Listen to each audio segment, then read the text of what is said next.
Welcome to join Indian air force classes friends. स्वागत है इस वीडियो में। आज मैं नेवी कोस्ट गार्ड के कुछ महत्वपूर्ण जीके एंड जीएस के क्वेश्चन डिस्कस करने वाला हूं जो बहुत ही मोस्ट इंपॉर्टेंट है। ठीक है फ्रेंड्स, बिना देरी की वीडियो स्टार्ट करते हैं। पहला क्वेश्चन है आपका, किस शिलालेख में अशोक ने अल्प व्यय तथा अल्प संग्रह को धम्मकांग माना है? ऑप्शन नंबर ए है तीसरे, ऑप्शन नंबर बी है चौथे, ऑप्शन नंबर सी है पाँचवें, ऑप्शन नंबर डी है सातवें।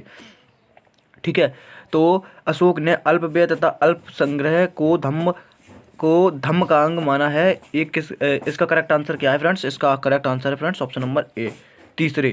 ठीक है, तीसरे शिलालेख में अल्प व्यय तथा अल्प संग्रह को धम्मकांग माना है, तो ऑप्शन नंबर ए इसका करेक्ट आंसर हो जाएगा। चलिए नेक्स्ट क्वेश्चन है आपका 51। मौर्य काल में दंड विधान थे। ऑप्शन नंबर ए है काफ़ी कठोर, ऑप्शन नंबर बी है अत्यंत नरम, ऑप्शन नंबर सी है काफ़ी लचीले, ऑप्शन नंबर डी है उपयुक्त में से कोई नहीं। तो मौर्य काल में दंड विधान थे, कैसे थे? तो 51 का करेक्ट आंसर है काफ़ी कठोर। ठीक है फ्रेंड्स, ऑप्शन नंबर ए इसका करेक्ट आंसर है।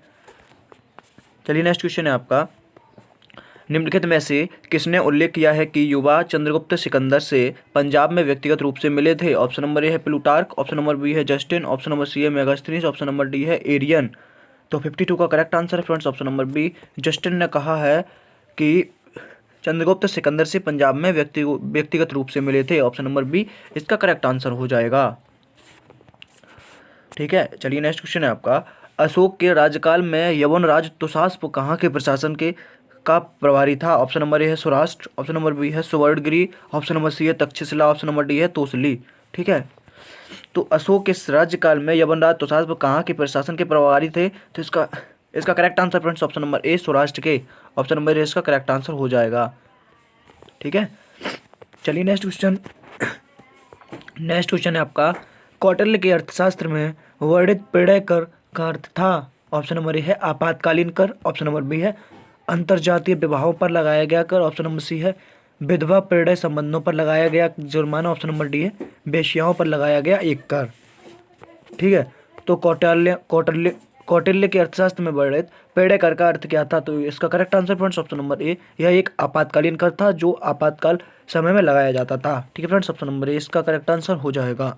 चलिए नेक्स्ट क्वेश्चन है आपका, नेक्स्ट क्वेश्चन है, किस मुख्य उद्देश्य से अशोक ने अपनी प्रजा में धम्म का प्रचार किया?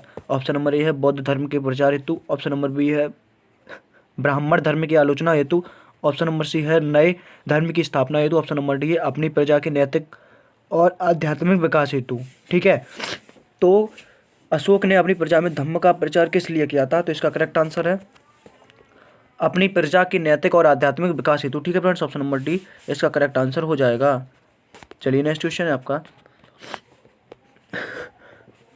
रज्जुकों को क्यों नियुक्त किया जाता था? ऑप्शन नंबर ए है कानून और शांति कायम रखने के लिए, ऑप्शन नंबर बी है लोगों के नैतिक उन्नयन के लिए, ऑप्शन नंबर सी है कर वसूली के लिए, ऑप्शन नंबर डी है राज प्रसाद की रक्षा के लिए। ठीक है, तो रज्जुकों को किस लिए नियुक्त किया जाता था?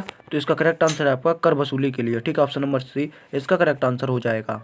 ठीक है, कर वसूली के लिए। चलिए नेक्स्ट क्वेश्चन है आपका, अशोक के शिलालेखों की लिपि क्या है? Option number A Pali, option number B है संस्कृत, ऑप्शन नंबर सी है ब्राह्मी, ऑप्शन नंबर डी है प्राकृत।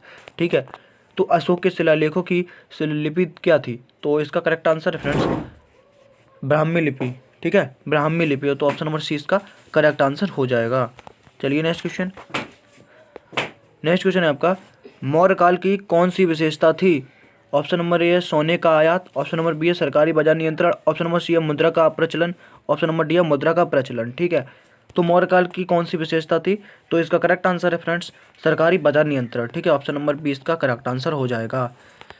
चलिए नेक्स्ट क्वेश्चन है आपका, मौर्य काल में सीता का अभिप्राय था? ऑप्शन नंबर ए है शिल्पकारों पर लगाया गया कर, ऑप्शन नंबर बी है व्यापारिक कर, ऑप्शन नंबर सी आपातकालीन कर, ऑप्शन नंबर डी है राज्य की भूमि का राजस्व।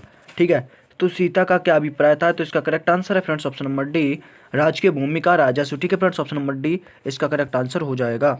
ठीक है, चलिए नेक्स्ट क्वेश्चन है आपका, किसने शूद्रों को आर्य कहकर संबोधित किया था? ऑप्शन नंबर ए है चाणक्य ने, ऑप्शन नंबर बी है पाणिनि ने, ऑप्शन नंबर सी है कात्यायन ने, ऑप्शन नंबर डी है नारद ने। ठीक है, तो किसने आर्य कहकर संबोधित किया था? तो इसका करेक्ट आंसर है फ्रेंड्स ऑप्शन नंबर ए चाणक्य ने। ठीक है, चाणक्य ने शूद्रों को आर्य कहकर संबोधित किया था, ऑप्शन नंबर ए इसका करेक्ट आंसर हो जाएगा। चलिए नेक्स्ट क्वेश्चन है आपका, चंद्रगुप्त मौर्य की तिथि की जानकारी कहाँ से प्राप्त होती है? चंद्रगुप्त मौर्य की तिथि की जानकारी कहाँ से प्राप्त होती है? फर्स्ट ऑप्शन है यूनानी, सेकंड ऑप्शन है जैन धर्म, जैन साहित्य, ऑप्शन नंबर सी है इंडिका से, ऑप्शन नंबर डी है बौद्ध ग्रंथ से। ठीक है, तो इसका करेक्ट आंसर हो जाएगा आपका ऑप्शन नंबर ए यूनानी। ठीक है, तिथि की जानकारी कहाँ से प्राप्त हुई थी? तो ये हुई थी यूनानी से, ऑप्शन नंबर ए इसका करेक्ट आंसर हो जाएगा। चलिए नेक्स्ट क्वेश्चन है आपका। नेक्स्ट क्वेश्चन है निम्नलिखित में से कौन मौर्य शासक जैन था? ऑप्शन नंबर ए है कुणाल, ऑप्शन नंबर बी है संप्रति, ऑप्शन नंबर सी है दशरथ, ऑप्शन नंबर डी है जालौक। तो कौन मौर्य शासक जो था वो जैन था? तो इसका करेक्ट आंसर है ऑप्शन नंबर बी संप्रति। ठीक है, संप्रति जो मौर्य शासक था वो जैन था। ठीक है फ्रेंड्स, ऑप्शन नंबर बी इसका करेक्ट आंसर हो जाएगा। चलिए नेक्स्ट क्वेश्चन। नेक्स्ट क्वेश्चन है निम्नलिखित में से किस पुस्तक में चंद्रगुप्त मौर्य को ब्रसल कहा गया है? ऑप्शन नंबर ए है मुद्रा राक्षस में, ऑप्शन नंबर बी है अर्थशास्त्र में, ऑप्शन नंबर सी है इंडिका में, ऑप्शन नंबर डी है महावंश में। ठीक है, तो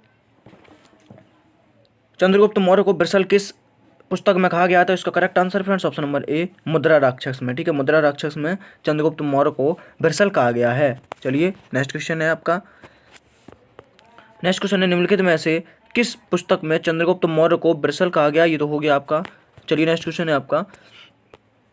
नेक्स्ट क्वेश्चन है अर्थशास्त्र में सीता भूमि की व्याख्या इस प्रकार की गई है। ऑप्शन नंबर ए है ना जोती जाने वाली अनुपयोगी भूमि, ऑप्शन नंबर बी ब्राह्मणों की अधीन भूमि, ऑप्शन नंबर सी है जनजातियों द्वारा जोती जाने वाली भूमि, ऑप्शन नंबर डी है वनों से जुड़ी भूमि। ठीक है, तो सीता भूमि की व्याख्या किस प्रकार की गई है? तो इसका करेक्ट आंसर है जनजातियों द्वारा जोती जाने वाली भूमि, ऑप्शन नंबर सी इसका करेक्ट आंसर हो जाएगा। ठीक है, चलिए नेक्स्ट क्वेश्चन। नेक्स्ट क्वेश्चन आपका निम्नलिखित में से किसने लिखा है कि जलपोत निर्माण पर राज्य का एकाधिकार था? ऑप्शन नंबर ए है प्लिनी, ऑप्शन नंबर बी है एरियन, ऑप्शन नंबर सी है टॉलमी, ऑप्शन नंबर डी है मेगास्थनीज। ठीक है, तो किसने लिखा है कि जलपोत निर्माण पर राज्य का एकाधिकार था? तो 65 का correct answer friends option number B Arrian. ठीक है, ऑप्शन नंबर बी इसका करेक्ट आंसर हो जाएगा। ठीक है, चलिए नेक्स्ट क्वेश्चन। नेक्स्ट क्वेश्चन है आपका सूची वाला। इसमें सुमेलित करना है कि कौन सा शासक जो है किसके दरबार में आया था। तो चंद्रगुप्त मौर्य के दरबार में कौन आया था ये बताना है। तो मैं आपको डायरेक्ट इसका आंसर बता देता हूँ। इसका correct answer friends option number C. देखो, मेगास्थनीज आया था चंद्रगुप्त मौर्य के दरबार में। ठीक है, बिंदुसार के दरबार में आया था डायमेकस। ठीक है, अशोक के दरबार में आया था डायोनिसियस, और भागभद्र आए थे हेलियोडोरस के दरबार में। हेलियोडोरस आए थे भागभद्र के दरबार में। ठीक है फ्रेंड्स, ऑप्शन नंबर सी इसका करेक्ट आंसर हो जाएगा। चलिए नेक्स्ट क्वेश्चन। नेक्स्ट क्वेश्चन है अर्थशास्त्र राजा को परामर्श देता है। ऑप्शन नंबर ए है सभी के प्रति उदार होना, ऑप्शन नंबर बी है सुखमय जीवन यापन करना, ऑप्शन नंबर सी है संपूर्ण शक्ति को अपने हाथ में ग्रहण करना, ऑप्शन नंबर डी है विश्व बंधुत्व का प्रचार करना। ठीक है, तो अर्थशास्त्र राजा को परामर्श देता है, तो 67 का करेक्ट आंसर है फ्रेंड्स ऑप्शन नंबर सी संपूर्ण शक्ति को अपने हाथ में ग्रहण करना। सी ऑप्शन इसका करेक्ट आंसर हो जाएगा। चलिए नेक्स्ट क्वेश्चन है आपका।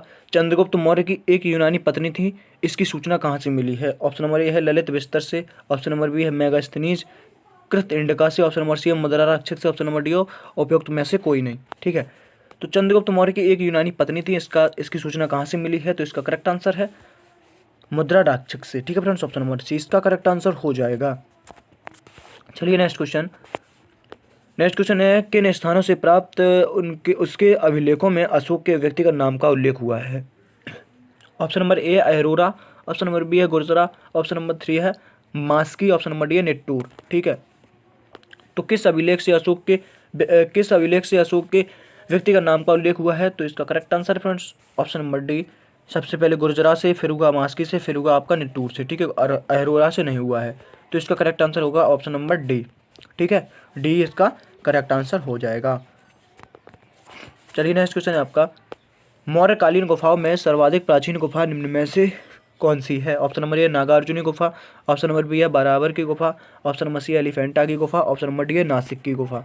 ठीक है, तो कौन सी गुफा सबसे प्राचीन गुफा है? तो इसका करेक्ट आंसर है फ्रेंड्स बारावर की गुफा। ठीक है, बारावर की गुफा, तो ऑप्शन नंबर बी इसका करेक्ट आंसर हो जाएगा। चलिए नेक्स्ट क्वेश्चन है आपका।